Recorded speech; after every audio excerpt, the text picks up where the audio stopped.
Hello दोस्तों, नमस्कार। आप सभी का अध्ययन पाठशाला एकेडमी में आप सभी का स्वागत है। आज हम बात करेंगे गोल्जी बॉडी के बारे में। गोल्जी बॉडी क्या होता है और इनके बारे में अध्ययन करेंगे। इनके स्ट्रक्चर के बारे में, इनके फंक्शन के बारे में जानेंगे। इससे पहले सेल के बारे में वीडियो बन चुका है, उसका लिंक डिस्क्रिप्शन में लगा हुआ है, प्लेलिस्ट। आप वहां पर जाकर कोशिका का और सब वीडियो देख लीजिए। तो वीडियो शुरू करने से पहले अगर आप हमारे चैनल पर नए हैं तो चैनल को सब्सक्राइब कीजिए, लाइक कीजिए और अपने साथियों के साथ शेयर कीजिए। चलिए वीडियो शुरू करते हैं। गोल्जी बॉडी क्या होता है? गोल्जी बॉडी क्या होता है, गोल्जी बॉडी के बारे में अध्ययन करते हैं। तो गोल्जी बॉडी के परिचय के बारे में अगर हम देखते हैं तो गोल्जी बॉडी जो है यह कोशिका का एक महत्वपूर्ण कोशिका अंग है। गोल्जी बॉडी जो है यह कोशिका का एक महत्वपूर्ण कोशिका अंग है, जिसे हम गोल्जी कॉम्प्लेक्स या गोल्जी ऑपरेटस भी कहते हैं, इसी नाम से भी जानते हैं। यह प्रोटीन और लिपिड्स का संश्लेषण करता है। जो गोल्जी बॉडी होता है प्रोटीन और लिपिड्स का संश्लेषण करता है, पैकेजिंग और परिवहन में महत्वपूर्ण भूमिका निभाता है। बात करते हैं, यह विशेष रूप से यूकैरियोटिक कोशिकाओं में पाया जाता है। जो गोल्जी बॉडी है विशेष रूप से यूकैरियोटिक कोशिकाओं में पाया जाता है। ये गोल्जी बॉडी है। गोल्जी बॉडी का आप फिगर देख पा रहे हैं। कोशिका सेल हो गया, सेल के बाहर ये गोल्जी बॉडी है, यहाँ से निकल कर जाए गोल्जी बॉडी प्रेजेंट है। बात करते हैं हम खोज और नामकरण कौन इनका किया। 1898 में कैमिलो गोल्जी ने इसकी खोज की और इसका नाम उन्हीं के नाम पर रखा गया। जो इनका नाम था 1898 में कैमिलो गोल्जी ने इसकी खोज की और इनका नाम जो था उन्हीं के नाम पर रखा गया। गोल्जी बॉडी का अध्ययन करने के लिए गोल्जी ने सिल्वर स्टेनिंग तकनीक का उपयोग किया था। गोल्जी बॉडी का अध्ययन करने के लिए गोल्जी ने सिल्वर स्टेनिंग तकनीक का उपयोग किया था। आगे हम बात करते हैं इनके स्ट्रक्चर के बारे में। इनका स्ट्रक्चर क्या है? गोल्जी बॉडी के संरचना के मुख्य हिस्से होते हैं। Number 1, cisternae. सिस्टर्नी जो होता है ये गोल्जी बॉडी के थैलीनुमा परत होती है। जो सिस्टर्नी होता है बॉडी के थैलीनुमा परत होती है, जो एक के ऊपर एक सजी रहती है। सिस्टर्नी आप यहाँ पर भी देख पा रहे हैं, जो एक के ऊपर एक सजी हुई है, इसे सिस्टर्नी बोलते हैं। इस भाग को सिस्टर्नी बोलते हैं, जो एक के ऊपर एक लाइन बाय लगी हुई है। इनकी संख्या आमतौर पर 3 से 10 होती है। जो इनकी संख्या होती है वह आमतौर पर 3 से 10 होती है। आगे हम बात करते हैं सिस फेस क्या होता है। सिस फेस के बारे में जानेंगे। यह गोल्जी बॉडी का वह हिस्सा है जो एंडोप्लाज्मिक रेटिकुलम से पदार्थ को ग्रहण करता है। यह सिस फेस का वह गोल्जी बॉडी का हिस्सा है जो एंडोप्लाज्मिक रेटिकुलम से पदार्थ को ग्रहण करता है। और ट्रांसफेस क्या होते हैं? यह वह हिस्सा है जो संशोधित और परिवर्तित पदार्थ को बाहर निकालते हैं। जो ट्रांसफेज होते हैं संशोधित और परिवर्तित जो पदार्थ होते हैं, मटेरियल होते हैं, उन्हें बाहर निकालने का काम करता है। या आप यहाँ पर सिस फेस देख पा रहे होंगे, यह सिस फेस है, इसी को हम सिस फेस बोलते हैं, इस भाग को।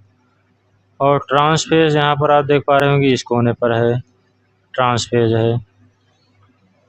आगे हम बात करते हैं गोल्जी बॉडी के कार्य। गोल्जी बॉडी फंक्शन क्या होते हैं, इनके फंक्शन के बारे में। ये प्रोटीन संश्लेषण और पैकेजिंग का काम करते हैं। प्रोटीन को एंडोप्लाज्मिक रेटिकुलम से प्राप्त करता है और संशोधित करता है और उसे अन्य कोशिकाओं अंगों में भेजता है। जो हमारा प्रोटीन जो गोल्जी बॉडी होता है, यह प्रोटीन संश्लेषण और पैकेजिंग का काम करता है, जो कि प्रोटीन को एंडोप्लाज्मिक रेटिकुलम से प्राप्त करके और संशोधित करता है, फिर उसको अन्य कोशिका अंगों में भेजता है। पॉइंट नंबर 2, लिपिड संश्लेषण का काम करता है। कोशिका की झिल्ली के लिए आवश्यक लिपिड का निर्माण और संग्रहण करता है। जो कोशिका अंग होता है झिल्ली के लिए आवश्यक लिपिड का निर्माण और संग्रहण करता है। बात करते हैं ग्लाइकोप्रोटीन और ग्लाइकोलिपिड्स का निर्माण। ग्लाइकोलिपिड क्या होते हैं?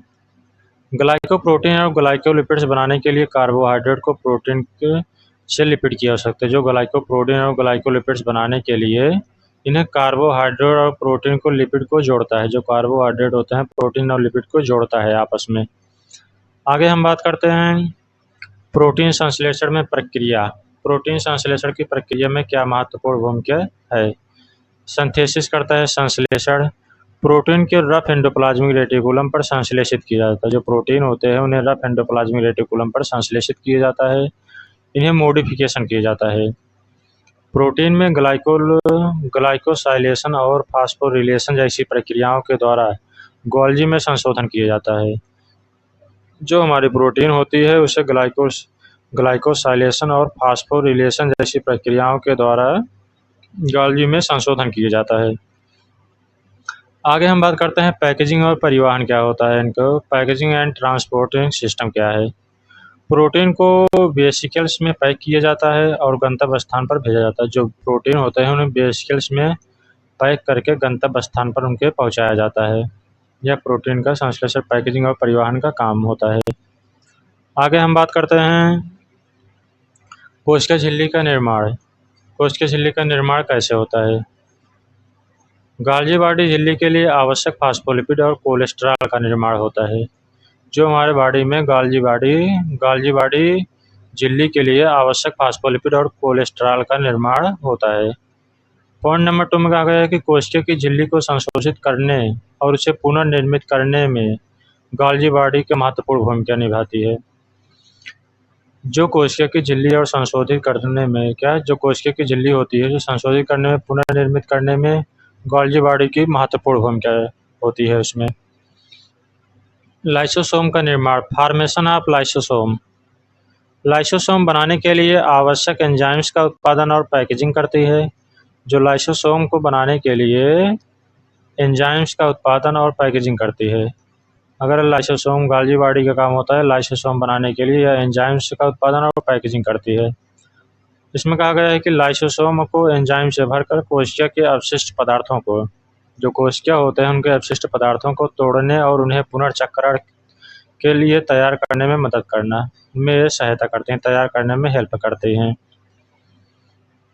आगे हम बात करते हैं कोशिका विभाजन में महत्वपूर्ण भूमिका।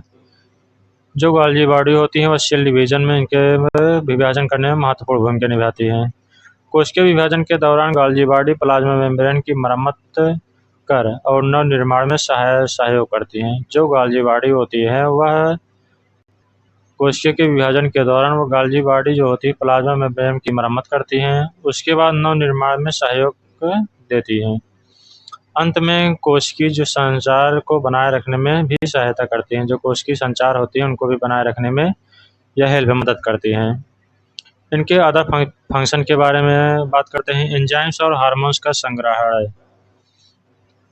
एंजाइम्स और हार्मोन्स की आवश्यकता अनुसार संग्रहित कर उन्हें उचित समय पर मुक्त करती है। जो एंजाइम्स और हार्मोन्स को आवश्यकता अनुसार संग्रहित कर और उन्हें उचित समय पर मुक्त करती हैं।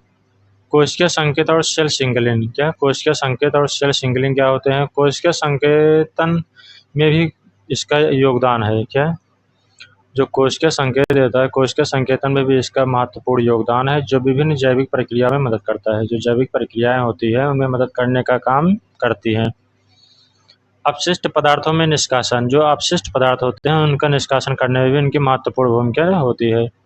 कोशिका में अवांछनीय अपशिष्ट पदार्थों को बाहर निकालते हैं। जो कोशिका में अपशिष्ट पदार्थ होती है उनको बाहर निकालने में यह महत्वपूर्ण भूमिका निभाती हैं गाल्जी बॉडी।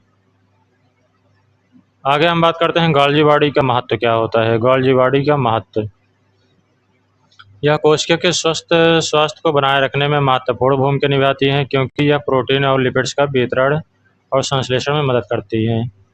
यह जो होती हैं प्रोटीन, लिपिड्स और संश्लेषण में मदद करती हैं, महत्वपूर्ण भूमिका निभाती हैं। बिना गाल्जी बॉडी के कोशिका के कई महत्वपूर्ण कार्य अव्यवस्थित हो सकते हैं।